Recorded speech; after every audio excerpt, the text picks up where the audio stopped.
What did your mom do that became the stuff of legend? She single-handedly took down the corrupt superintendent who was stealing money from our school district while kids were using textbooks from the 1980s.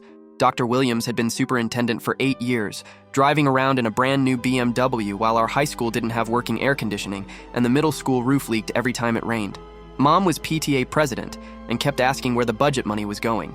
Williams would give vague answers about administrative costs and necessary expenses. Meanwhile, my science class was using textbooks that still called the Soviet Union a current country, and the football team was selling candy bars just to afford new helmets. Mom started digging deeper when she noticed Williams' wife posting Instagram photos from their third vacation to Europe that year. His salary was $120,000, but they were living like millionaires. She filed public records requests for every expense account, travel receipt, and purchase order from the past 3 years. What she found was shocking. Williams had been billing the district for educational conferences that were actually luxury resort vacations. He charged $50,000 for a leadership retreat at a 5-star spa in Hawaii. He'd also been inflating vendor contracts and getting kickbacks. A $30,000 contract for school supplies was actually $15,000 worth of materials, with Williams pocketing the difference. The worst part was the computer scam.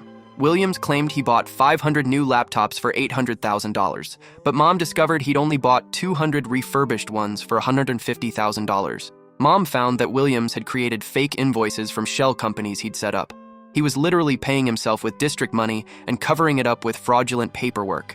When Mom presented this evidence to the school board, Williams tried to discredit her. He called her a disgruntled parent and suggested she was making up lies because her son had gotten detention. Big mistake. Mom had been a forensic accountant before becoming a stay-at-home parent to raise me and my sister. She showed up to the next board meeting with a 47-page report documenting every fraudulent transaction, complete with bank records, forged receipts, and timeline charts. Mom had traced money from district accounts to Williams' personal expenses, including his BMW lease, his wife's jewelry purchases, and renovations to their lake house. The room went dead silent as she presented evidence that Williams had stolen over $1.2 million in taxpayer money meant for kids' education. Williams tried to interrupt, but Mom shut him down. "I'm not done, Dr. Williams. Should I continue with the part about your fake doctorate degree?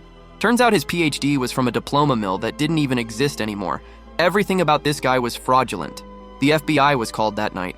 Williams was arrested at his house the next morning while trying to delete files from his computer. He got sentenced to 12 years in federal prison and had to pay back every penny, plus penalties. His wife divorced him and took half of what little he had left. The school district used the recovered money to finally update textbooks, fix the roof, and install air conditioning throughout the high school. Mom became a local hero and eventually got elected to the school board herself. She implemented new oversight policies that prevented future corruption. Sometimes one determined parent with accounting skills can be more effective than an entire government oversight committee.